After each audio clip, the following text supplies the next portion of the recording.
السلام علیکم friends, welcome to ہنا اسد ناولس۔ امید کرتی ہوں آپ سب خیریت سے ہوں گے۔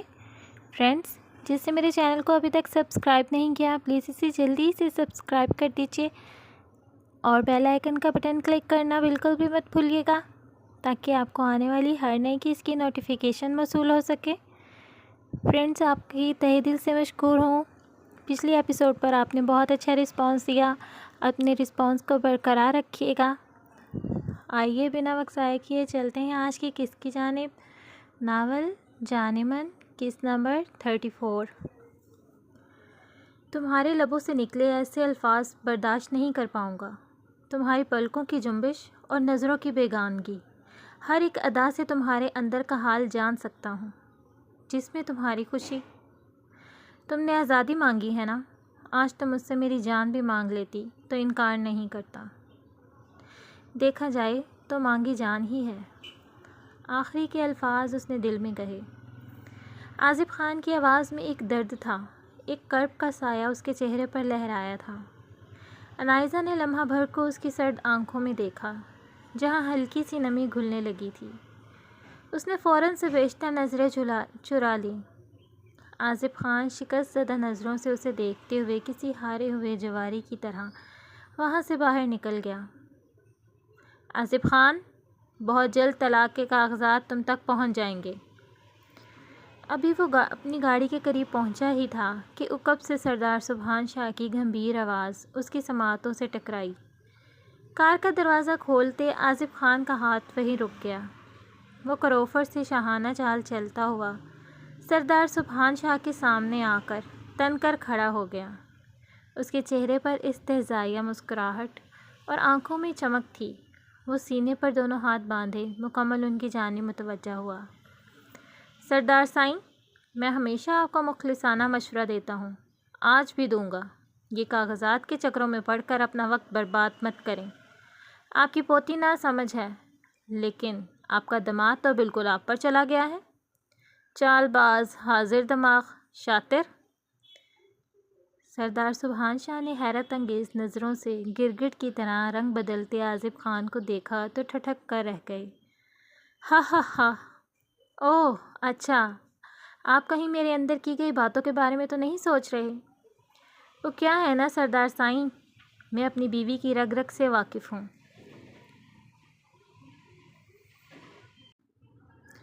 اس کی کوئی بھی بات ٹال نہیں سکتا۔ دیکھنا، میری بیوی ایک ہفتے کے اندر اندر خود چل کر میرے پاس آئے گی، اور اس بار اسے رخصت کرتے ہوئے دعاؤں میں کنجوسی مت کریے گا۔ وہ طنزیہ مسکراہٹ لیے سرد انداز میں ان کے دل پر کند چھری سے پے در پہ وار کرتا اپنی گاڑی میں بیٹھ گیا اور دھاڑ سے دروازہ بند کرتے گاڑی زن سے بھگا لے گیا۔ بے غیرت، حرام خور۔ وہ نفرت سے پیچ و تاب کھاتے اسے مسلسل گالیوں سے نوازتے رہے۔ صبح سے اس کی طبیعت کچھ گری گری سی تھی، کچھ بھی اچھا نہیں لگ رہا تھا، کچھ کھانے کا دل نہیں کر رہا تھا۔ کچھ بھی کھاتی تو ایسا لگتا معدے سمیت باہر آ جائے گا۔ ابھی بھی وہ اپنے کمرے سے ملحقہ واش روم کے واش بیسن پر جھکی بری طرح سے الٹیاں کر رہی تھی۔ صبح سے یہ چوتھی یا پانچویں مرتبہ اس کی بیسن سے ملاقات تھی۔ اپنی گری ہوئی حالت کے چلتے وہ ناشتے کے بعد کمرے میں ہی پڑی رہی۔ ساریہ بیگم سے بھی اس کا سامنا نہیں ہوا تھا، جبکہ سید مزمل شاہ تو ایک ہفتہ بھر سے شہر میں بیٹھا ہوا تھا۔ وہ زمینوں کے کاغذات کلیئر کروا رہا تھا جو انہوں نے نئی خریدی تھی۔ کیا ہوا، تم ٹھیک تو ہو؟ وہ واش بیسن پر جھکی ہوئی تھی کہ پیچھے سے آنے والی فکر مندانہ آواز پر چونک کر سر اٹھایا تو ستمگر کو اپنے پیچھے کھڑا پایا۔ یہ کب آئے؟ جان من، تمہاری طبیعت تو ٹھیک ہے نا؟ کیا ہوا ہے؟ وہ فکر مندی سے اسے دیکھ رہا تھا، جو چہرے پر پانی کی چھینٹیں مارتی خود بھی اپنی حالت سے انجان تھی۔ ہاں جی، میں بالکل ٹھیک ہوں، بس طبیعت کچھ عجیب سی ہو رہی تھی۔ ٹاول سے اپنا چہرہ صاف کرتی وہ اس کی طرف مڑی، جو جانچتی ہوئی نظروں سے اسے دیکھ رہا تھا۔ آپ کب آئے؟ اس کی ناراضگی کے ڈر سے وہ اسے نظریں نہیں ملا رہی تھی۔ وہ پتہ نہیں کیا سوچے کہ اس کے پیچھے اس نے اپنی طبیعت جان بوجھ کر تو نہیں خراب کر لی۔ بس ابھی آیا۔ تمہاری طبیعت کو کیا ہوا ہے؟ وہ ابھی بھی اسی بات پر اٹکا ہوا تھا۔ کچھ نہیں ہوا، بس معمولی سی الٹیاں ہو رہی ہیں۔ اس کی پریشانی کو دور کرنے کی کوشش کرتی وہ دھیرے دھیرے چلتی بیڈ پر آ کر بیٹھ گئی۔ اچانک ہی اسے کمزوری کا احساس ہونے لگا تھا۔ اس نے اپنے پیٹ پر ہاتھ رکھا جہاں ہلکا ہلکا درد ہونا شروع ہو گیا تھا۔ الٹیاں ہو رہی ہیں اور کیا پیٹ درد کر رہا ہے؟ تکلیف محسوس ہو رہی ہے؟ اس کی نظروں سے اس کا ہاتھ کا پیٹ پر جانا چھپا نہ رہ سکا۔ وہ پریشانی سے اس کی طرف جھکا۔ بس الٹیاں ہو رہی ہیں اور کچھ نہیں۔ اپنے درد کو نظر انداز کرتے وہ نارمل لہجے میں بولی نہیں۔ وہ نہیں چاہتی تھی کہ وہ پریشان ہو۔ ڈاکٹر کے پاس چلتے ہیں، وہ اٹھتا ہوا بولا۔ نہیں، اس کی ضرورت نہیں، میں بالکل ٹھیک ہوں۔ آپ اتنی دور سے تھکے ہوئے آئے ہیں، آپ آرام کریں۔ میں اپنی وجہ سے آپ کو پریشان نہیں کرنا چاہتی تھی۔ وہ اس کا ہاتھ پکڑ کر اپنے پاس بٹھاتی ہوئی بولی، تو وہ بھی اس کے چہرے کو غور سے دیکھتا اس کے پاس بیٹھ گیا۔ آپ ناراض ہیں نا مجھ سے شاہ من؟ وہ سر جھکا کر ندامت سے بولی۔ کیسی ناراضگی؟ میں بھلا اپنی جان من سے ناراض ہو سکتا ہوں؟ مسکرا کر اسے قریب کیا تو اس کے سینے پر سر رکھ کر اس کے شرٹ کے بٹن سے کھیلنے لگی۔ میں نے آپ پر اعتبار نہیں کیا، آپ کا ساتھ نہیں دیا، آپ پر غصہ کیا۔ میں غلطی پر تھی مزمل، مجھے معاف کر دیں۔ میں آپ کو کھونے کے ڈر سے ایسا کیا۔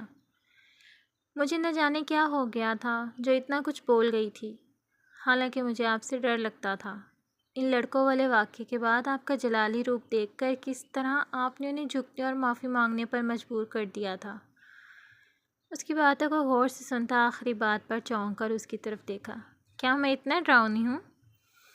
اس کا خفگی سے پوچھنے پر وہ مسکرا کر نفی میں سر ہلا گئی۔ نہیں، آپ بہت اچھے ہیں۔ بات کرتے ہوئے ہلکی سی سسکاری کے ساتھ اس کے دوبارہ اپنے پیٹ پر ہاتھ رکھا تو مزمل چونک کر سیدھا ہو گیا۔ تمہیں درد ہو رہی ہے من؟ چلو ڈاکٹر کے پاس لے کر چلتا ہوں تمہیں۔ اس کے چہرے پر تشویش ظاہر تھی۔ نہیں، میں بالکل ٹھیک ہوں، آپ پریشان نہ ہوں۔ کہاں ٹھیک ہو؟ الٹیاں ہو رہی ہیں تمہیں بے وقوف لڑکی، کچھ عقل بھی استعمال کر لیا کرو کہ الٹیاں کیوں ہو رہی ہیں؟ وہ جیسے ہی اس کی ضد سے چڑ گیا تھا۔ کیوں ہوتی ہیں الٹیاں؟ مجھے کیا پتا، کھا لیا ہوگا کچھ الٹا سیدھا۔ وہ نادانی سے بولی تو اسے بس دیکھتا رہ گیا۔ تم واقعی میں نادان ہو یا صرف میرے سامنے بنتی ہو؟ اس کے معصوم سے چہرے کو نظروں کے حصار میں لیتا وہ عجیب سے لہجے میں بولا۔ من نادان ہو سکتی تھی لیکن مزمل اتنا نادان نہیں تھا کہ اس کی حالت کی وجہ نہ سمجھ پاتا۔ کیا مطلب؟ مجھے لفظوں کا ہیر پھیر سمجھ میں نہیں آتا، سیدھی سیدھی بات سمجھ میں آتی ہیں مجھے۔ ڈاکٹر کے پاس چلو تو تمہاری ساری نادانی دور کر دیتا ہوں۔ اپنی مسکراہٹ ضبط کرتا وہ معنی خیزی سے بولا تو من نے چونک کر اس کے چہرے کو دیکھا۔ ڈاکٹر کے پاس جا کر کون سی ہفتے کلیم ہاتھ لگ جانی ہے جو اتنا فورس کر رہے ہیں؟ وہ اپنی دھن میں منہ بنا کر بولتی ہوئی اٹھی ہی تھی کہ چکرا کر دوبارہ گرنے لگی تھی۔ مزمل نے پھرتی سے اسے تھاما۔ ابھی گر جاتی تو میرا کتنا بڑا نقصان ہو جاتا۔ اسے اپنے مضبوط بازوؤں کے حصار میں لیے آرام سے بیڈ پر بٹھاتا بولا۔ مجھے سنبھالنے کے لیے آپ موجود ہیں تو نقصان کیسا؟ دل کی گہرائی سے اس نے اعتراف کیا تو سید مزمل شاہ سرشار سا مسکرا دیا۔ 5 دن گزر چکے تھے اس واقعے کو۔ انائزہ زیادہ تر وقت اپنے کمرے میں گزارتی اور باقی کا غزان شاہ کو دور سے دیکھتے ہوئے۔ غزان شاہ صبح کا نکلا شام کو دیر سے حویلی آتا کیونکہ زمینوں پر نیا کام چل رہا تھا۔ ویک اپ مائی بیوٹیفل پرنسس، اس کی پراسرار گھمبیر آواز اس کے سماعتوں میں گھلی۔ پرنسس، اس کی آواز کی بازگشت سنائی دی تھی۔ انائزہ کے چہرے کے زاویے بگڑے تھے۔ اسے محسوس ہوا کوئی اس کے بالوں میں آہستگی اور ملائمت سے اپنی انگلیاں پھیر رہا تھا۔ آنکھیں کھولو پرنسس، اب مزید صبر کرنا مشکل ہو رہا ہے۔ اس نے چہرہ قریب کیے سرگوشی نما آواز میں کہا تو انائزہ نے نیند سے بوجھل آنکھیں کھولیں۔ Your princess here princess. Anaiza نے گردن ترچھی کیے پلکیں چھپکتے ہوئے دائیں جانب دیکھا۔ وہ اس کے بہت قریب پہلو میں پورے استحقاق سے براجمان تھا۔ اس کے چہرے پر وہی سیاہ ماسک تھا۔ انائزہ کی آنکھوں کی پتلیاں حیرت سے پھیلیں۔ اس سے پہلے کہ وہ بچاؤ کے لیے بھاگتی یا مدد کے لیے چیختی، اس نے انائزہ کے منہ پر ہاتھ جما کر اس کی چیخ کا گلا وہی گھونٹ دیا۔ وہ خوف سے جھرجھری لیتے ہوئے اس کے فولادی ہاتھ کو منہ سے ہٹانے کے لیے جھٹپٹاتے ہوئے پوری قوت لگا کر اس کی گرفت سے آزاد ہونے کی کوشش کر رہی تھی۔ وہ اس کی آہنی گرفت میں مچل رہی تھی۔ اتنے دنوں بعد اسے اپنے کمرے میں واپس دیکھ کر اس کا دل سوکھے پتے کی مانند کپ کپا اٹھا تھا۔ اس کی انتہائی قربت پر وہ لرزنے لگی اور آنکھوں کے زاروں زار آنسو بہانے لگی۔ پرنسس، ڈونٹ کرائی۔ اتنے عرصے بعد مل رہی ہو، اچھے سے ویلکم کرنا چاہیے، اور تم ہو کہ آنسوؤں کی سوغات دے رہی ہو۔ یہ بھی بھلا کوئی تحفہ ہوا ہمارے ملن کا؟ بہت ظالم ہو تم پرنسس۔ وہ اپنی پوروں سے اس کے بہتے اشکوں کو چن رہا تھا۔ اس کا لمس انائزہ کو برف کی مانند منجمد کر رہا تھا۔ تم یہاں واپس کیوں آئے ہو؟ وہ خوف زدہ نظروں سے اسے دیکھتے ہوئے لڑکھڑاتی ہوئی آواز میں بولی۔ ایک میں ہوں اتنا تڑپ رہا تھا تمہارے ملنے کو، اور تم ایسے بے اعتنائی برت رہی ہو جیسے مجھے جانتی نہیں۔ پرنسس، میں یہاں کے گارڈ سے دوستی بھی کر چکا ہوں تاکہ یہاں آنے جانے میں آسانی ہو۔ کتنے دنوں سے یہاں چکر لگا رہا تھا، شاید تمہارا دیدار نصیب ہو جائے۔ اور دیکھو، میری لگن سچی تھی۔ آج تم میری آنکھوں کے سامنے میرے اتنے قریب ہو کہ میں ہاتھ بڑھا کر تمہیں چھو سکتا ہوں۔ مجھے جب سے خبر ملی ہے کہ آصف خان نے تمہیں چھوڑنے کا فیصلہ کر لیا ہے تو میری تو سمجھو امید بر آئی۔ اب تم صرف میری ہوگی پرنسس۔ تمہیں اس دنیا سے چرا کر کہیں دور لے جاؤں گا جہاں صرف ہم دونوں اور تیسرا کوئی نہیں۔ Shut up, just shut up. تم ہوتے کون ہو میرے ساتھ ایسی بکواس کرنے والے؟ ابھی اسی وقت میرے روم سے نکل جاؤ ورنہ شور مچا کر سب کو اکٹھا کر لوں گی۔ غصے کی حدت سے اس کا چہرہ تپنے لگا تھا۔ وہ بستر سے اٹھی تھی۔ میں نے کہا دفع ہو جاؤ یہاں سے۔ وہ حلق کے بل چلائی تھی کہ اس نے انائزہ کو ہاتھ بڑھا کر واپس بستر پر کھینچ لیا۔ اتنا غصہ صحت کے لیے نقصان دہ ہے۔ تمہارے چہرے کی شادابی اور تر و تازگی مان پڑ جائے گی۔ ہمارے درمیان ٹھہرے لمحے کو محسوس کرو۔ پرنسس، میری دیوانگی کی حد دیکھ لو گی تو خود پر رشک کرو گی۔ اس کے چہرے پر جھکا سرگوشیانہ انداز میں کہتا اس کی روح فنا کر گیا۔ دور رہو مجھ سے۔ تمہارا یوں مجھے چھونا جائز نہیں۔ آصف خان میرا شوہر ہے، تم ایسے نہیں کر سکتے، یہ حلال نہ۔ اس سے پہلے وہ اپنی بات مکمل کرتی اس نے انائزہ کے یاقوتی لبوں پر انگلی رکھ کر اسے مزید بولنے سے روک دیا۔ کیسا شوہر؟ جسے تم علیحدگی چاہتی ہو؟ اور ہاں، تمہارے منہ سے یہ حرام حلال جائز و ناجائز کی باتیں اچھی نہیں لگتی۔ تم بھی تو غزان شاہ کے ساتھ نہ جانے کیا کیا۔ بکواس مت کرو، جھوٹ ہے سب۔ میرے اور غزان کے درمیان کبھی ایسا کوئی رشتہ نہیں رہا۔ بہتان مت لگاؤ۔ فریبی ہو تم۔ دل میں کوئی اور رشتہ کسی سے اور رشتہ کسی اور سے۔ اپنا شوہر آصف خان کو بتا رہی ہو اور دل میں غزان شاہ کو بسا رکھا ہے۔ یہ دھوکہ نہیں تو اور کیا ہے؟ جس کے پیچھے تم بھاگ رہی ہو وہ کبھی تمہارا تھا ہی نہیں۔ سب جانتی ہو تم، لیکن خود کو بھی دھوکہ دے رہی ہو۔ سمجھنا ہی نہیں چاہتی۔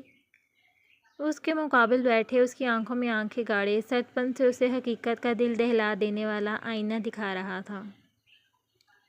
یاد رکھو، غزان شاہ کبھی نہ تمہارا تھا، نہ ہے اور نہ کبھی ہوگا۔ وہ اپنی بیوی اور بچوں کے ساتھ بہت خوش ہے۔ وہ کبھی تمہارے لیے اپنی محبت نہیں چھوڑے گا، اپنا گھر خراب نہیں کرے گا۔ یہ بات جتنی جلدی ہو سکے اتنی جلدی مان لو ورنہ نقصان اٹھاؤ گی۔ وقت رہتے سنبھل جاؤ۔ آصف خان سے چھٹکارا پالو، پھر تم صرف میری ہو۔ بہت جلد واپس آؤں گا تمہیں ہمیشہ ہمیشہ کے لیے اپنے ساتھ لے جانے کے لیے، کیونکہ تم صرف میری ہو پرنسس۔ وہ اس کی سماعتوں میں جیسے پگھلا ہوا سیسا اونڈیلتا، دل کی دنیا کو زیر و بم کرتا، اس کے بھیگے گال کو چومتے ہوئے وہاں سے چلا گیا۔ وہ یوں ہی مجسمہ بنی بیٹھی خلاؤں کو گھورنے لگی۔ اس سے یا نقاب پوش کی ساری باتیں رات اس کی سماعتوں میں تپش برساتی رہی تھیں۔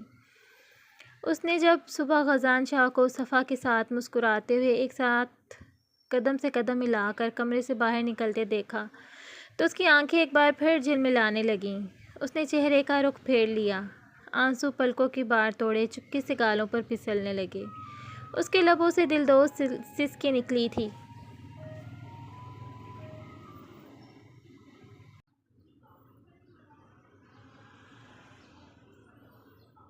یہ اس کے دل کی دنیا لٹ جانے کا آخری ماتم تھا۔ وہ الٹے قدم لیتی اپنی چیخوں کا گلا گھونٹتی ہوئی اپنے کمرے کی طرف بھاگی تھی اور دروازہ بند کرتے دھاڑے مارتے ہوئے رونے لگی۔ وہ من کو لے کر گاؤں کے ہی ایک ڈاکٹر کے پاس چیک اپ کے لیے گیا، اپنے شک کی تصدیق کرنے کے لیے، جہاں ڈاکٹر نے اس کی سوچ پر مہر لگا دی۔ وہ سرشار سا اسے لیے حویلی پہنچا اور سیدھا ساریہ بیگم کے کمرے میں گیا، جہاں اماں بھی اور وہ دونوں نہ جانے کس بات پر بحث کر رہی تھیں۔ تو تمہیں یاد آ گئی اپنی ماں کی؟ ان دونوں کو دیکھتے ہی وہ چپتے ہوئے لہجے میں بولیں، جسے وہ اپنی خوشی میں نظر انداز کرتا آگے بڑھا اور ان کے پاس بیٹھ کر انہیں کندھوں سے تھام کر خود کے قریب کیا، جبکہ من نے ان کا بدلا ہوا انداز بخوبی محسوس کیا۔ ان کی عادت عجیب سی ہو گئی تھی، پل میں تولا پل میں ماشا، کبھی اتنی مہرباں اور کبھی حد درجہ لا تعلق۔ اماں، آج میں بہت خوش ہوں، وہ سرشار سا بولا تو پاس کھڑی من دھیرے سے مسکرا دی۔ ایسی کیا بات ہو گئی جو اتنا چہک رہے ہو؟ لہجہ ابھی بھی کٹیلا تھا۔ آپ دادی بننے والی ہیں اماں۔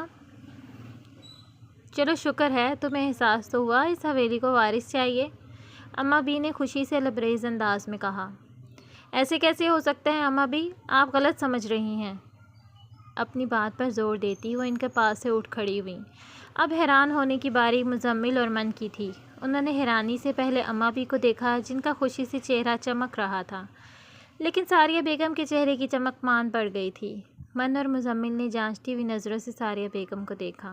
بہت کچھ تھا جو ساریہ بیگم کو اپنے ہاتھ سے نکلتا ہوا محسوس ہو رہا تھا، لیکن ایک بازی جو انہوں نے بہت سوچ سمجھ کر چلی تھی، اب وہ بھی اپنی جگہ پر قائم نہیں، امید کا سرا پکڑائے ہوئے تھی۔ ساریہ بیگم ان عورتوں میں سے تھیں جنہیں خود پر اور اپنی صلاحیتوں پر بہت گھمنڈ تھا، اور یہی گھمنڈ انہیں پستی میں بھی گرا سکتا تھا یا کامیابی کی چوٹی پر بھی بٹھا سکتا تھا۔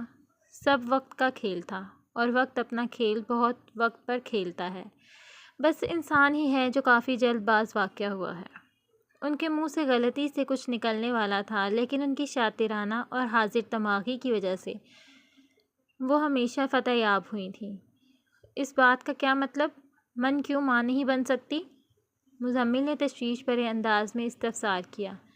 ایسے ہی منہ سے نکل گیا، بن سکتی ہے، بھلا کیوں نہیں بن سکتی؟ میں ذرا نماز پڑھ لوں پھر کرتی ہوں بات۔ وہ فی الوقت وہاں سے جانا چاہتی تھیں۔ ہلکی ہلکی بارش اور ٹھنڈا موسم کو بے حد خوشگوار بنا رہی تھی۔ وہ کچن کا کام مکمل کرتی آسمان پر ایک نگاہ ڈالتی ہوئی اوپر چلی آئی۔ کمرے میں داخل ہو کر اس نے سب سے پہلے بستر پر لیٹے ہوئے اس وجود کو دیکھا، جو اس کے کمرے میں نہ جانے سے پہلے کے ہی انداز میں سو رہا تھا۔ غزان، اس نے قریب پہنچ کر اس کے کانوں میں سرگوشی کی، ہاتھ بالوں پر پھیرتے وہ اس سے اس بات سے لاعلم تھی کہ غزان کی نیند ٹوٹنے کے بجائے مزید گہری ہو رہی تھی۔ نرم و ملائم ہاتھوں کی انگلیاں اسے سکون پہنچا رہی تھیں۔ وہ اس کا چہرہ غور سے دیکھنے لگی، جو سوتے میں کتنا معصوم معلوم ہوتا تھا۔ بالوں میں چلتی انگلیاں اب اس کے رخسار پر دھیرے دھیرے پھیرتی ہوئی وہ لبوں پر مبہم سی مسکراہٹ لے آئی۔ اسے شوہر پر بے حد پیار آیا تھا۔ آج ہمیں بچوں سے ملنے بھی جانا ہے غاز، وہ اسے اٹھانے کی پوری کوشش کر رہی تھی۔ یہی تو ہوتا تھا، وہ روز اسے ایسے ہی محبت سے اٹھاتی تھی اور غزان اٹھنے میں ہمیشہ تاخیر کرتا تھا۔ کھڑکیوں کے پردے وہ پہلے ہی ہٹا چکی تھی۔ اس کے بکھرے بال آنکھوں کے آگے پھیلے ہوئے تھے۔ وہ جو سوچ رہی تھی کہ جگانے میں کامیابی حاصل ہونے والی ہے۔ غزان تکیے سے چہرہ اٹھا کر اس کی گود میں رکھ کر دوبارہ سو گیا۔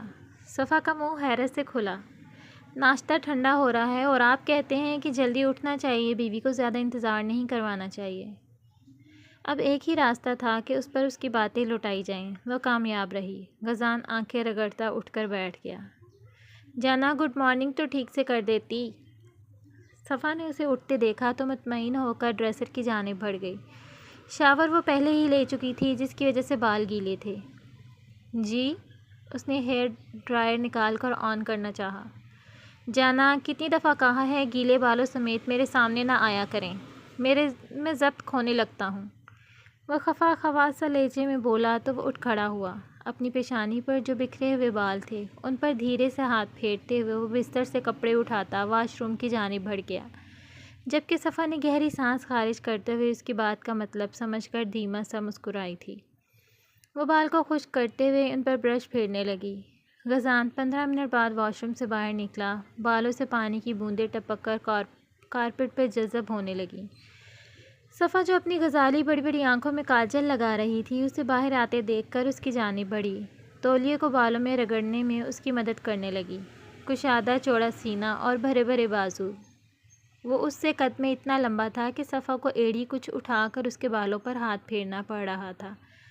غزان نے اسے درپیش مشکل کے حل کے لیے اس کی کمر میں ہاتھ ڈال کر اسے اوپر اٹھا لیا تو صفا مسکراتے ہوئے اس کے بال خشک کرنے لگی۔ بال خشک کر لیے؟ اس نے لمبے گھنے بالوں میں اپنا چہرہ چھپائے وہ اس میں سے پھوٹتی شیمپو کی بھینی بھینی مہک کو اپنی سانسوں میں اتارتے ہوئے بولا۔ اس نے ہلکی نمی محسوس کی تھی۔ جانا، واپس بیڈ پر چلیں؟ وہ بوجھل آواز میں بولا۔ صفا کی سانسیں لمحہ بھر کو تھم سی گئی تھیں۔ آپ کو باہر بابا سائی ناشتے پر انتظار کر رہے ہیں۔ اس کی ٹھہری ہوئی نازک آواز پر غزان کے کانوں میں پڑی۔ اس نے طلسم زدہ نظروں سے اسے دیکھتے ہوئے ڈریسر پر بٹھا دیا۔ اور آپ کی قربت کا جو نشہ مجھے چڑھ رہا ہے، اسے کون اتارے گا؟ وہ اس کے کانوں میں بھاری سرگوشی کر رہا تھا، اس کے بالوں کو نہایت ملائمت سے مٹھی میں بھرتے، اس کا چہرہ اوپر اٹھاتے، اس کی شہرک پر جھک کر اپنے آپ کو سیراب کرنے لگا۔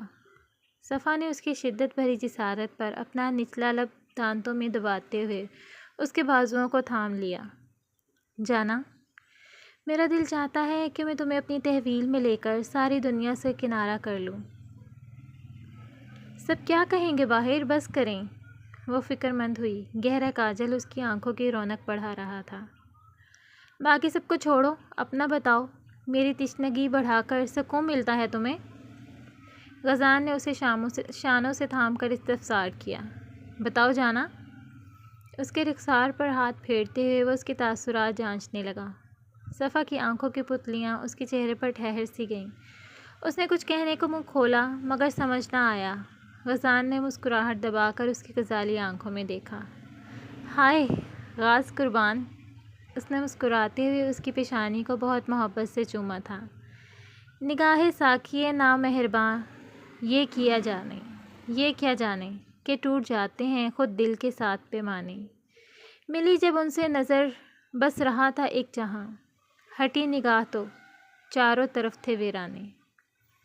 اتنے عرصے بعد بھی وہ ایسے ہی شرماتی تھی۔ حیا سے سرخ ہو جانا اس کی عادت پرانی تھی۔ لمبی گھنی پلکیں جھک سی گئیں اور لبوں پر مسکراہٹ پھیل گئی۔ آپ بہت اچھے ہیں غاز۔ نگاہیں زمین کو تک رہی تھیں مگر وہ مخاطب اسی سے تھی۔ وہ مسکرایا، اتنا کہ ہنس دیا، میز سے برش اٹھا کر بالوں میں پھیرا اور آستین کے کف فولڈ کرتا ہوا خود پر پرفیوم چھڑکنے لگا۔ مگر میری جانا اچھی نہیں۔ وہ تھی تو اس کی زندگی میں اتنی ہی رونق آئی تھی۔ وہ تڑپ اٹھی۔ کیا مجھ سے کوئی غلطی ہو گئی ہے؟ اس کے بال شانوں پر بکھرے ہوئے تھے۔ اتنی بڑی غلطی کے بعد سنگین سزا کی مستحق تو ہو تم۔ اس کے رخسار کو دھیرے سے چھوتا ہوا وہ جوتے پہننے لگا اور بستر پر بیٹھ گیا۔ مگر میری غلطی کیا ہے؟ صفا اب تک الجھی کھڑی تھی۔ تمہیں مجھ پر تب ہی پیار آتا ہے جب میں سو رہا ہوتا ہوں۔ گھنٹوں میرے پہلو میں میرا چہرہ تکتی رہتی ہو تو کبھی میرے چہرے پر ہاتھ پھیرتی ہو۔ کتنا ڈرتی ہو؟ ہمت ہے تو میرے جاگنے کے بعد کیا کرو پیار۔ مجھے حق رکھتی ہو یار، کھل کر پیار کرو، کون روکے گا تمہیں؟ وہ اٹھ کر اس کے نزدیک آیا جبکہ صفا شرم سے اس قدر سرخ ہو گئی تھی کہ آنکھیں زمین سے اٹھنے سے انکاری ہو گئیں۔ اس نے اپنا چہرہ ڈریسر کی جانب موڑنا چاہا جب غزان شاہ نے اس کا ہاتھ پکڑ کر تیزی سے اسے اپنی جانب کھینچ لیا۔ وہ جو اس سب کے لیے تیار نہیں تھی، غزان شاہ کے فراق سینے سے ٹکرا گئی۔ کوئی دیکھ لے گا؟ اس کے دونوں ہاتھ غزان شاہ کے ہاتھوں میں تھے۔ بے ساختگی میں وہ کچھ بےتوقع سا بہانہ بنا بیٹھی۔ کون دیکھے گا جب اس کمرے میں صرف دو عشق میں ڈوبے ہوئے عاشق ہی موجود ہیں؟ اس کی تھوڑی دھیرے سے اٹھا کر اس کا چہرہ اوپر کیا تھا۔ دو عشق کے مارے لوگوں کو باہر بھی جانا ہے؟ وہ ہنس پڑی جبکہ غزان نے بھی لب بھیج لیے اور غسیلی شکوہ کناں نگاہوں سے اسے دیکھا۔ صفا جو ہنس کر خاموش ہوئی تھی اس کے زچ ہونے پر اور ہنس پڑی۔ رومانس کا بیڑا غرق کرنا کوئی تم سے سیکھے، وہ چڑھ کر کہتا ہوا اپنا موبائل اٹھانے بڑھا۔ صفا نے مسکراہٹ دباتی رہ گئی اور دونوں ایک ساتھ کمرے سے باہر نکل گئے۔ اس بات نے اس کے اعصاب پر گہرا اثر ڈالا تھا۔ ساری رات وہ گہرے اضطراب میں مبتلا رہی، لیکن وہ کل رات ہی فیصلہ لے چکی تھی۔ اس نے شاور لیا اور خود پر چھائی ہوئی بیزاریت کو دور کیا۔ فریش ہونے کے بعد وہ بہتر محسوس کر رہی تھی۔ اس نے گیلے بالوں میں برش پھیر کر ایک طرف رکھا، پھر کبرڈ سے اپنے کپڑے اور ضروری چیزیں نکال کر بیگ میں ترتیب سے رکھنے لگی۔ کچھ ہی دیر میں اس کا سامان تیار تھا۔ اس نے بیگ ایک طرف رکھا تو سامنے لگی اس کی اور غزان کی ان لارج سائز کی تصویر تھی جو انائزہ کی برتھ ڈے کی تھی، جبکہ غزان اسے کیک کھلا رہا تھا۔ ضبط کے باوجود اس کی آنکھوں سے آنسو روا ہو گئے۔ اس نے ہاتھوں کی پشت سے آنکھیں رگڑ ڈالیں۔ انائزہ نے دیوار سے وہ تصویر اتاری، پھر فریم میں سے نکالی اور اس تصویر کو ٹکڑوں میں منقسم کر دیا۔ وہ آج ہر پرانی نشانی مٹا دینا چاہتی تھی۔ اس کے دیے گئے سارے تحفوں کو کبرڈ سے نکال کر ڈسٹ بن کی نظر کرتے وہ بری طرح لرز رہی تھی۔ نہایت مشکل امر تھا، لیکن اسے ہر طور یہ کرنا ہی تھا۔ دل کھول کر رو لینے کے بعد اس نے چہرہ ایک بار پھر دھویا، آنکھوں میں کاجل لگایا اور لبوں پر ہلکا سا نیچرل ٹنٹ لگائے وہ شال اوڑھتی ہوئی باہر نکل آئی۔ ڈیئر فرینڈس، کیسی لگی آپ کو آج کی ایپیسوڈ؟ امید کرتی ہوں آپ کو اچھی لگی ہوگی، اور اپنا رسپانس یوں ہی برقرار رکھیے گا۔ کوئی آصف خان کو برا بھلا کہہ رہا ہے اور کوئی انائزہ کو کہہ رہا ہے، تو میں یہ کہنا چاہتی ہوں کہ اگر غزان بھی اچھا ہے اور مزمل بھی اچھا ہے تو ضروری نہیں دنیا میں ہر انسان ہی اچھا ہے۔ ہر انسان کی اپنی عادات، اپنے نظریات ہوتے ہیں۔ تو آصف خان مزمل اور غزان سے تھوڑا ڈیفرنٹ نیچر کا مالک ہے، لیکن وہ بھی کیئرنگ ہے، لیکن صرف اس کی نیچر ڈیفرنٹ ہے۔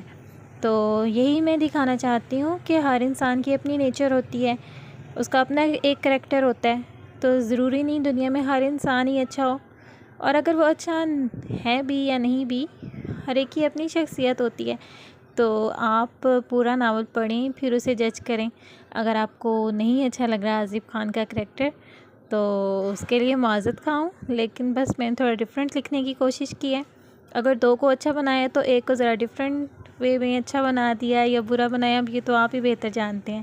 خیر، جیسے بھی آپ کو بہتر لگے، آپ کی ہر رائے سر آنکھوں پر، اور اپنی رائے اسی طرح دیجیے تاکہ میں اپنے ناول کی نوک پلک سنوار سکوں۔